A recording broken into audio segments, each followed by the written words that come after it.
Hello hi नमस्ते आदाब सत श्री अकाल, की हाल चाल, कैसे हैं आप लोग। मैं कुलदीप भंडारी स्वागत करता हूं आपका वेदांतुस क्लास 9 चैनल पे। एंड आज के सेशन में मैं आप लोगों को क्लास 9 के मैथ्स के वो इंपॉर्टेंट चैप्टर बताने वाला हूं जो आपके कंटिन्यू होते हैं 10th ग्रेड में, यानी कि जिनका इंपॉर्टेंस आप लोगों का 10th ग्रेड में भी है।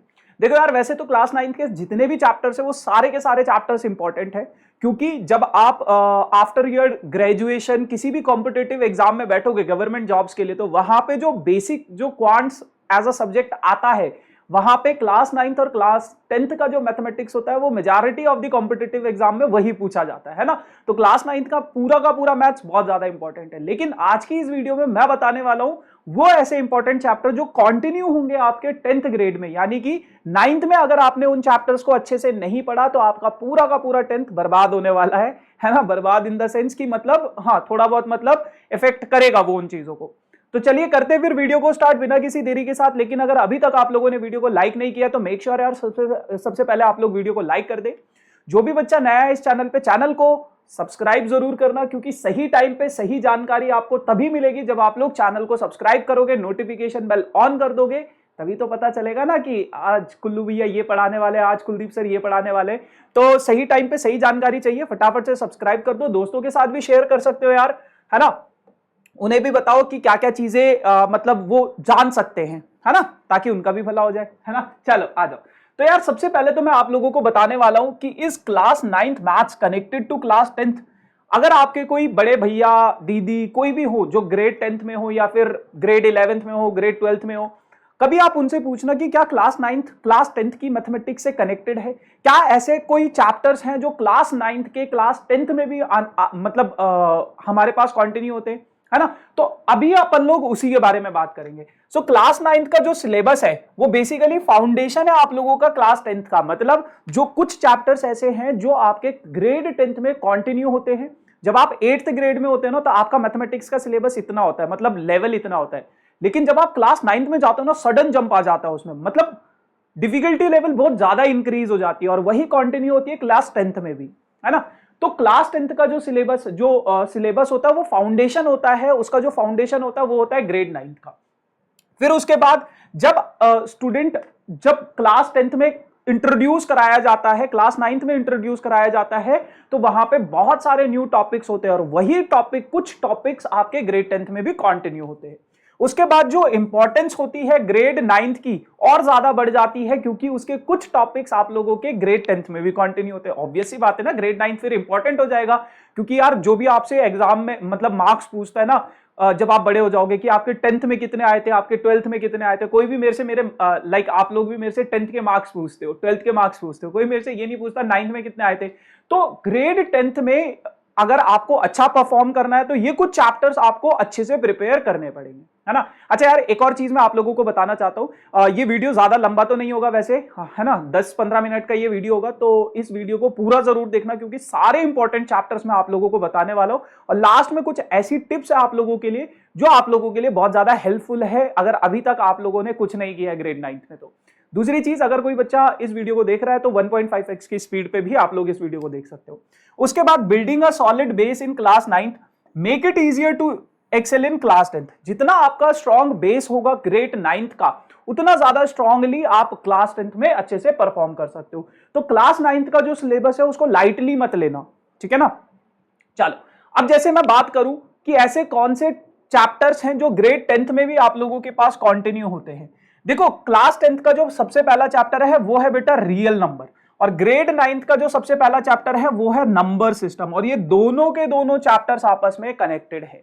यहां पे आप पढ़ते हो ना रेशनल नंबर, इरेशनल नंबर, है ना, और prime number, composite number, decimal expansion, और आपके पास अलग अलग प्रकार के नंबर्स पढ़ते हो, तो वही सारी चीजें, वही सारे टॉपिक्स यहां पे भी कंटिन्यू होते हैं। मतलब पूरा डिट्टो सेम नहीं है, बट अगर आपको नंबर सिस्टम की नॉलेज में थोड़ी कमी है तो रियल नंबर में दिक्कत हो सकती है। उसके अलावा क्लास 10th का one of the important chapter जो कि है पॉलिनोमियल्स। अब क्लास 10th में पॉलिनोमियल्स की सिर्फ 2 एक्सरसाइज है, लेकिन ग्रेड 9th में पॉलिनोमियल्स की बहुत सारी एक्सरसाइज है, जिसमें आपके पास आइडेंटिटीज वगैरह बहुत सारी चीजें होती है। तो बेटा अगर आप क्लास 10th का पॉलिनोमियल अच्छे से सीखना चाहते हो तो आपको क्लास 9th का पॉलिनोमियल आना चाहिए। आपको पता है क्लास 9th में भी पॉलिनोमियल है चैप्टर नंबर 2, क्लास 10th में भी पॉलिनोमियल है चैप्टर नंबर 2, है ना। तो क्लास 9th का अगर आपको पॉलिनोमियल अच्छे से आता है तो आप लोग यहां पे बहुत अच्छा परफॉर्म कर सकते हो। लेकिन अगर यहां पे आपको दिक्कत है ना, पॉलिनोमियल ही नहीं पता क्या है, तो यहां पे फिर बहुत ज्यादा दिक्कत हो जाएगी। तो इसको अच्छे से प्रिपेयर करना है। फिर उसके बाद आप लोगों के पास है बेटा कोऑर्डिनेट ज्योमेट्री, चैप्टर नंबर 3। ये कोऑर्डिनेट ज्योमेट्री यहां पे भी कंटिन्यू होता है ग्रेड 10th में। और जो कोऑर्डिनेट ज्योमेट्री आप अभी पढ़ रहे हो क्लास 9th में वो बहुत इजी है, लेकिन ग्रेड 10th की जो कोऑर्डिनेट ज्योमेट्री है वो थोड़ी सी मुश्किल है। वहां पे आप बस पॉइंट्स को प्लॉट करना सीख रहे हो कि कौन सा पॉइंट कहां पे प्लॉट होता है, कौन सा पॉइंट, मतलब मेरे पास अगर कोऑर्डिनेट दे दिए गए हैं तो उसके पॉइंट्स में किस तरीके से प्लॉटिंग कर सकता हूं। लेकिन ग्रेड 10th में जब आप कोऑर्डिनेट ज्योमेट्री को पढ़ते हो तो दो पॉइंट्स के बीच का डिस्टेंस या फिर किसी लाइन को अगर कोई पॉइंट डिवाइड कर रहा है तो किस रेशियो में डिवाइड कर रहा है, तो ये सारी की सारी चीजें आप वहां पे सीखने वाले हो। लेकिन उसका जो बेस है, देखो बेसिकली मतलब क्या होता है, अगर आप किसी बिल्डिंग में रह रहे हो तो उसका जो बेस है, अगर जितना स्ट्रांग वो बेस होगा उतना ज्यादा स्ट्रांग वो बिल्डिंग बनेगा ना। तो आपको बस यही काम करना है, आपका जो बेस है वो अच्छा होना चाहिए, तभी आपका फाउंडेशन मजबूत होगा, ठीक है ना। अच्छा, उसके बाद क्लास 9th में आप लोगों के पास चैप्टर नंबर 4 है लीनियर इक्वेशन इन 2 वेरिएबल। यही चीज वहां पे भी कंटिन्यू होती है क्लास 10th में, chapter number 3 pair of linear equations in 2 variable. Pair of linear equation in 2 variable grade 10th का one of the toughest chapter बोला जाता है ना, one of the toughest chapter बोला जाता है। और भी है लेकिन इसको भी एक टफ चैप्टर की कैटेगरी में रखा जाता है, क्योंकि यहां पे वर्ड प्रॉब्लम्स आती है और बहुत सारी चीजें आती है। लेकिन इसका जो बेस है ना बेटा वो यहीं पे है। अगर आपने यहां पे ये चैप्टर समझ लिया ना, pair of linear equations in 2 variable की इक्वेशंस कैसे बनाते हैं, होती क्या है linear equation, pair of linear equations मतलब 2 वेरिएबल्स क्या होता है, तो यहां पे ना आपको बहुत ज्यादा हेल्प मिलने वाली है। तो इस चैप्टर को अच्छे से प्रिपेयर कर लेना, ठीक है ना। चलो, उसके बाद बेटा आप लोगों के पास क्लास 9th का एक बहुत फेमस चैप्टर है ट्राइंगल्स, जो कि कंटिन्यू होता है आपका ग्रेड 10th में। और ये जो चैप्टर है ना बेटा, ये तो सदाबहार चैप्टर है, सदाबहार चैप्टर। सदाबहार चैप्टर क्यों मैं बोल रहा हूं, क्योंकि ये चैप्टर लगभग हर ज्योमेट्री में यूज होता है। ट्राइंगल्स का जो कॉन्सेप्ट है वो आप क्लास 9th में क्वाड्रिलेटरल्स उठा लो, सर्कल्स उठा लो, क्लास 10th में आप सर्कल्स उठा लो, ट्राइंगल्स उठा लो, कोई भी चैप्टर उठा लो, 9th 10th का कोई भी ज्योमेट्री का चैप्टर उठा लो, वहां पे ट्राइंगल्स के क्वेश्चंस, ट्राइंगल्स का कॉन्सेप्ट आता ही आता है कि दो ट्राइंगल्स को कॉन्ग्रुएंट प्रूव करो, ऐसा करो वैसा करो। तो यस, ये चैप्टर सबसे ज्यादा इंपॉर्टेंट है ज्योमेट्री का, जिसको आपका कंटिन्यू होता है ग्रेड 10th में भी, है ना। तो अच्छे से प्रिपेयर करना, क्योंकि अगर यहां पे आपको चीजें नहीं आती है, क्राइटेरियाज नहीं आते हैं, थ्योरम्स नहीं आती है, तो यहां भैया बहुत दिक्कत होने वाली है, बहुत दिक्कत होने वाली है। हालांकि पूरी तरह से डिपेंडेंट नहीं है उस पे, लेकिन कुछ पार्ट उसका डिपेंड होता है क्लास 9th के ट्राइंगल्स चैप्टर पे, ठीक है भैया। फिर क्लास 9th में आप लोगों के पास एक चैप्टर हुआ करता था सर्कल्स। अब ग्रेड 10th में आप लोगों के पास एक और चैप्टर है सर्कल्स, और एक चैप्टर है एरियाज रिलेटेड टू सर्कल। अब ये जो क्लास 9th का सर्कल है ना, इसका कुछ थ्योरम्स, मतलब थ्योरम्स आपको पता होनी चाहिए सारी के सारी। क्लास 9th का जो सर्कल्स चैप्टर है, क्वेश्चंस तो नहीं बट थ्योरम्स, कॉन्सेप्ट्स आपको पता होना चाहिए, जो कंटिन्यू होते हैं क्लास 10th में। अब एक खुशखबरी और सुन लो, क्लास 9th का जो सर्कल है वो थोड़ा मुश्किल है, लेकिन क्लास 10th का जो सर्कल है वो बहुत ज्यादा इजी है as compare to the class 9th के सर्कल से। लेकिन बस आपको थोड़ी बहुत थ्योरम्स पता होनी चाहिए कि अगर कोई कॉर्ड होती है उस पर परपेंडिकुलर ड्रॉ कर दो सेंटर से तो क्या हो जाता है, कुछ नहीं होता, बाइसेक्ट हो जाता है ना। तो ये चीज है। बाकी एरियाज रिलेटेड टू सर्कल जो है ये ज्योमेट्री का पार्ट नहीं है, यहां पे आपकी कैलकुलेशन होती है। क्या होती है? कैलकुलेशन। लेकिन कुछ बेसिक टर्म्स जैसे सेक्टर क्या होता है, सेगमेंट क्या होता है, वो टर्म्स आपको पता होनी चाहिए, जो सिखाई जाती है हमें क्लास 9th में, ठीक है ना। फिर उसके बाद आपको पता है क्लास 9th का एक बहुत फेमस चैप्टर है surface area and volume. Class 10th में भी वो चैप्टर है सरफेस एरिया एंड वॉल्यूम। तो एक और चीज, ये तो पूरा का पूरा डिपेंड करता है क्लास 9th के चैप्टर पे, क्लास 9th के सरफेस एरिया एंड वॉल्यूम पे। अगर आपको क्लास 9th का सरफेस एरिया एंड वॉल्यूम में दिक्कत है, नहीं आता है, तो बेटा बहुत बड़ी गड़बड़ होने वाली है, क्योंकि वही सारे फॉर्मूले, वही सारे कॉन्सेप्ट हम यहां पे करने वाले हैं। बस क्वेश्चंस का जो डिफिकल्टी लेवल है थोड़ा सा बढ़ जाता है क्लास 10th में, थोड़े से अलग टाइप के कॉन्सेप्ट आने लग जाते हैं। बट जो बेसिक है उसका जो फॉर्मूले है कि कोन क्या होता है और स्फेयर क्या होता है, आपका सिलेंडर क्या होता है, जब दो फिगर्स को कंबाइन करूंगा तो क्या होगा, है ना। तो यहां पे आप सिर्फ एक ही फिगर का इंडिविजुअल पढ़ते हो, यहां पे आप दो फिगर का कॉम्बिनेशन पढ़ते हो। बाकी इवन कुछ कुछ स्कूल्स में तो यहां पे दो फिगर का कॉम्बिनेशन भी पढ़ाया जाता है। तो ये सारे ऐसे चैप्टर्स हैं बेटा, ये जो सारे ऐसे चैप्टर्स हैं आप देख सकते हो, 8 ऐसे चैप्टर्स हैं जो डिपेंड करते हैं क्लास 9th के चैप्टर्स पे। ग्रेड 10th के 8 चैप्टर ऐसे हैं जो क्लास 9 पे डिपेंड करते हैं। और ये कुछ ऐसे चैप्टर्स हैं जो नए हैं। आप देख सकते हो कितने चैप्टर्स नए, 1 2 3 4 5 6, सिर्फ 6 चैप्टर्स न्यू है। तो 8 चैप्टर्स की जो तैयारी है वो तो आप ग्रेड 9th में ही कर सकते हो, उनका जो बेसिक है वो आप ग्रेड 9th में ही सीख सकते हो, ठीक है। अच्छा, क्वाड्रेटिक इक्वेशन आपके पास नया है, अर्थमेटिक प्रोग्रेशन आपके पास नया है, इवन ये भी डिपेंड करता है बेटा पॉलिनोमियल पे, काफी हद तक ये पॉलिनोमियल के कॉन्सेप्ट पे डिपेंड करता है ना। बाकी अर्थमेटिक प्रोग्रेशन नया है, ट्रिग्नोमेट्री नया है, सम एप्लीकेशंस ऑफ ट्रिग्नोमेट्री नया है, स्टैटिस्टिक्स और प्रोबेबिलिटी ये पहले आपके पास 9th ग्रेड में भी हुआ करते थे, मतलब स्टैटिस्टिक्स अभी भी है 9th ग्रेड में, लेकिन क्लास 10th का जो स्टैटिस्टिक्स है, मतलब 9th ग्रेड का majority of the part statistics से डिलीट कर दिया गया है। हालांकि कुछ टर्म्स डिपेंड करती हैं आपकी स्टैटिस्टिक्स की क्लास 10th में भी, लेकिन majority of the part delete होने की वजह से मैंने इसको न्यू कैटेगरी में रख लिया है ना। और प्रोबेबिलिटी पहले 9th ग्रेड में हुआ करता था, तो कहा जाता था अगर आपने 9th की प्रोबेबिलिटी पढ़ ली 10th में पढ़ने की जरूरत नहीं है, थोड़े बहुत न्यू टाइप के क्वेश्चंस आ जाते हो जाता है। लेकिन 9th ग्रेड से प्रोबेबिलिटी इस साल डिलीटेड है। तो ये कुछ ऐसे चैप्टर्स हैं जो आपके डिपेंड करते हैं क्लास 9th पे। क्लास 10th के चैप्टर जो क्लास 9th के चैप्टर्स पे डिपेंड करते हैं, तो उनको अच्छे से प्रिपेयर करना। बाकी ये नए चैप्टर्स रहेंगे, बाकी इनको भी हम डिटेल में समझ जाएंगे, है ना, कोई दिक्कत वाली बात नहीं है। तो ये वो चैप्टर्स हैं जो आपके डिपेंड करते हैं क्लास 10th में, ठीक है जी।